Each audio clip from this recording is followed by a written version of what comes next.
Thanks for Magandang watching, araw like, and guys! At share, ngayon nga po and ay may share ko follow. sa inyo isang lutuin na maaari din po niyong lutuin sa inyong mga tahanan at sa ating pamilya. At i-share ko nga po sa inyo kung paano ko po ito niluto. Ako po ay naghiwa dito ng onion na ang cut niya po ay wings at iba-fry ko po yung onion sa deep fry.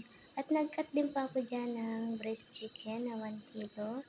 At minarinate ko din po dyan yung chicken dahil po mamaya ay lulutuin ko po siya sa gagawin ko pong sauce po ng manok. At so ayun nga po ay habang nagluluto ako ng aking minarinate chicken ay nagisa na rin po ako dyan ng onion, ng tomato paste at ng tomato paste. Ang ginamit ko nga pala dyang mantika ay butter at yung pong pinagpiratuhan ko ng onion.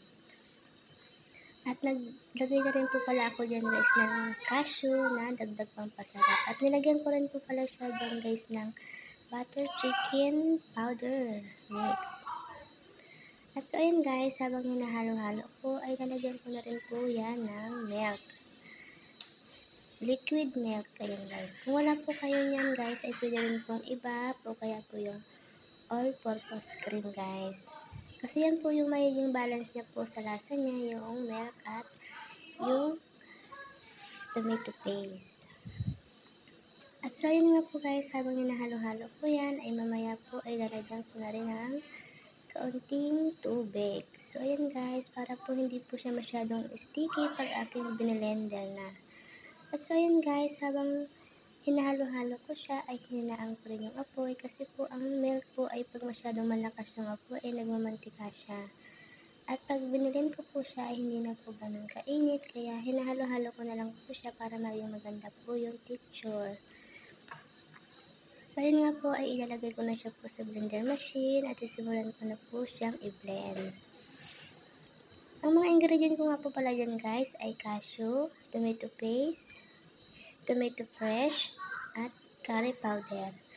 At ayun nga po, ang ginamit ko po diyang mantika ay yung pinagprituhan ko ng sibuyas na hanggang sa maging brown at butter. At so ayun nga po guys, ay tapos ko na ma-blend yung ginawa kong magiging sabaw ng chicken at luto na rin po yung aking minarinate na chicken.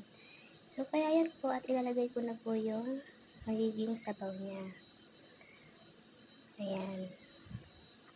Ayan nga po guys ay kumpleto na sa lasa kaya hindi na kailangan pang magdagdag ng kahit ano dahil bago ko po yan binilender yung may sabaw niya ay tinimplahan ko na po ng lahat ng ingredient katulad ng asin, paminta at ng curry powder.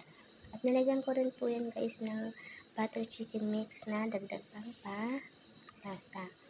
At nilagyan ko rin po yan guys ng cashew bago ko i-blend. At yun nga po pala guys, cashew at yung onion ay pinagsabay ko siyang lutuin hanggang sa maging brown at bago ko siya nilagay sa aking pag-piprito ng mga ingredient niya.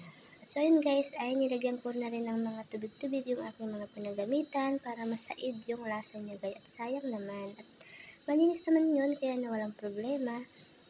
So yun guys, ay ayan. At hinahalo-halo ko na at nilagyan ko na rin ng kaunting tubig para pag kumulo yan guys ng mga ilang minuto ay okay na siya.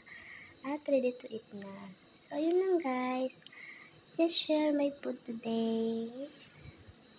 So, ayan. At sure ako guys na pag sinubukan nyo yan at hinain natin sa ating pamilya ay magugustuhan nila. Pwede po yan guys gawin nyo sa